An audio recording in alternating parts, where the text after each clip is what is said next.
Hello, I'm Catherine Lowry, and I'm going to be doing a presentation on the founding father, John Jay. Now, a lot of you may be asking, who is John Jay? And as a matter of fact, I didn't know much about him either, but he was actually one of the most influential members of the original founding fathers group, but not much is known about him today. And this is true, a lot of the biographers are coming across this shocking news that there's a founding father no one knows about that actually did a lot of behind the scenes work. So Todd Estates, who is right now working in Columbia College to compile all of John Jay's letters and all of his published papers into a 7-volume book about just the selected papers of John Jay, says, "The more we learn about John Jay, the harder it is to understand his comparative obscurity among the American founders." So I'm just going to give a short little synopsis of John Jay's early life and kind of let you know where he came from. John Jay was born in New York in 1945 to a wealthy merchant, and as he grew up, he went to attend King's College, which is now Columbia's College, at age 15. After Columbia, he studied law and became a lawyer in New York City. He was incredibly conservative, pretty conservative, and it took a while for him to come over from the loyalist side over to the patriot side because he believed in the king and we were under his rule. But in 1774, he wrote an address to the people of Great Britain, and this is kind of when we see his first turning point from just being a loyal conservative who trusted the king and trusted Parliament to more of a patriot. But instead of being more rowdy the way Sam Adams was, he believed that the king and Parliament were merely misinformed and they just needed somebody who was willing to explain to them why the Americans needed more freedom and needed to not be treated in the same way they were being treated with the Stamp Act and the Intolerable Acts. He was nominated and sent to the First Continental Congress in Philadelphia, where he kind of had his views more solidified that patriotism was all right, but he also stayed very conservative throughout this. He was actually the author of the Olive Branch Petition originally, but the Congress thought it was too conservative, so they had John Dickinson rewrite it.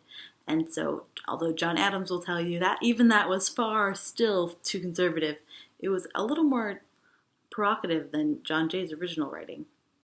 Continuing on with this brief timeline of John Jay's life, he was sent back to the Second Continental Congress, where he then returned to New York and helped them create and ratify their own constitution following the Declaration of Independence.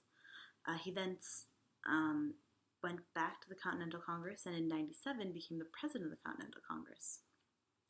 After this, he was sent over to Spain as a minister to Spain, trying to secure funding and support for the revolution. He ended up in Paris and worked with Ben Franklin and Thomas Jefferson to draft the Treaty of Paris, which ended the conflict between Great Britain and the United States.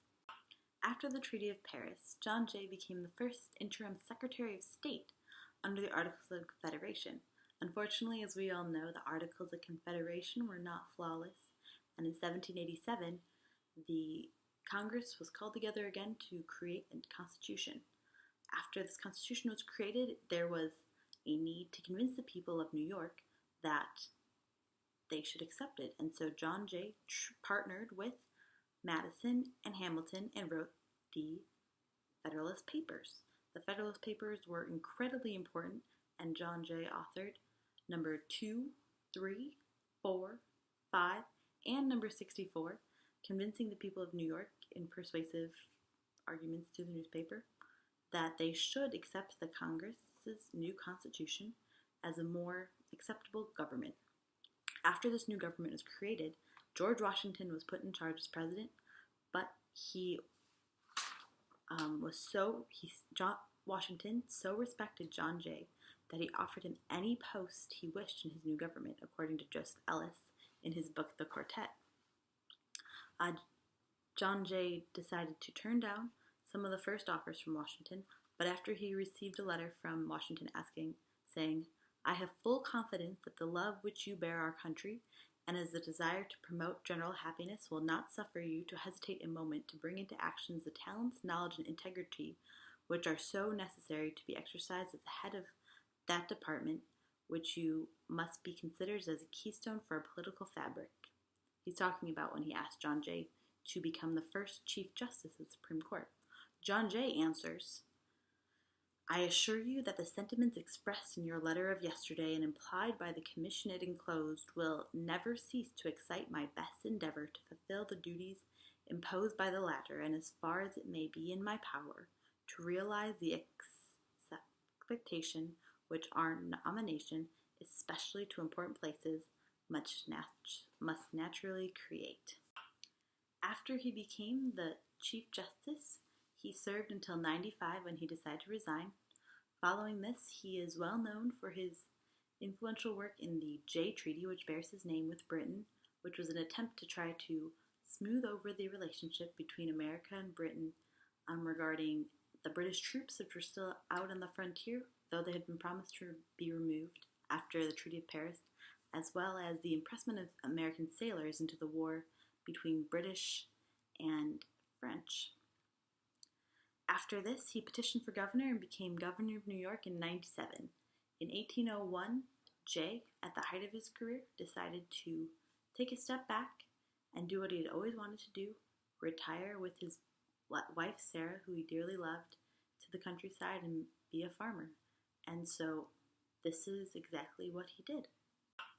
Unlike many of the founding fathers, which leave us wondering, were they deists? What did they believe about Christianity? John Jay was pretty outspoken about what he believed. In one of his letters, he says, in the fall and in the death of Jesus, as an atonement which offered to mankind the hope of remission of sins, of regeneration, and of life and happiness everlasting. Explaining to someone who asked him about Christianity what he thought was most important. He also did not just personally believe in studying God's Word and living according to it, but he publicly served as the president of the Bible Society for 6 years.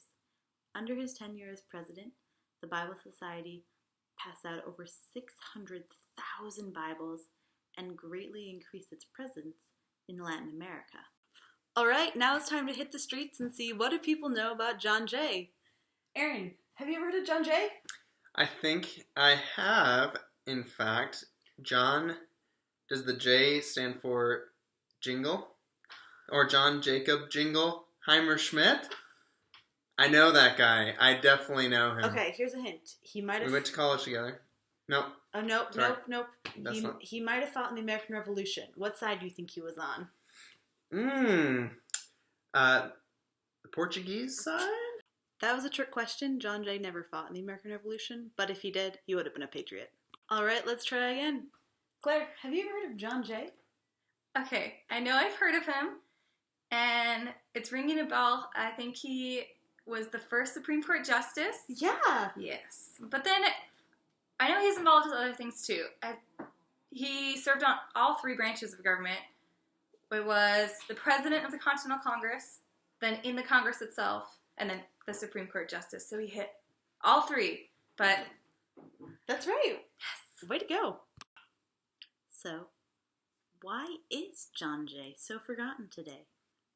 Some people will argue it's because his time as the Chief Justice of the Supreme Court didn't have any very influential decisions, but Homer Durham in John Jay and the Judicial Power argues that there was actually a lot of weighted decisions that went on.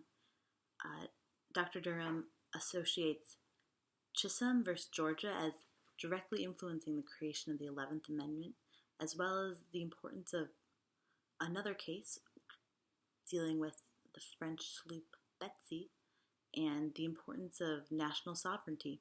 So it can't be that his cases in the Supreme Court weren't significant, unlike Marshall, who almost everyone else can tell you about. Was it possibly because he didn't have a very exciting way of going out? I mean, Hamilton was shot by Aaron Burr. Aaron Burr shot someone else. And John Adams excessively left notes that he'd written about himself, whereas John Jay, when he was written to, would respond very intelligently, but didn't seek publicity. Maybe. Or maybe it's the fact that a job well done was good enough for Jay and he didn't need fame. He was happy with his wife. He was happy to retire early in 1801, and he was successful in completing what he had set out to accomplish, and therefore should be remembered as a great founding father for influencing all the other founding fathers.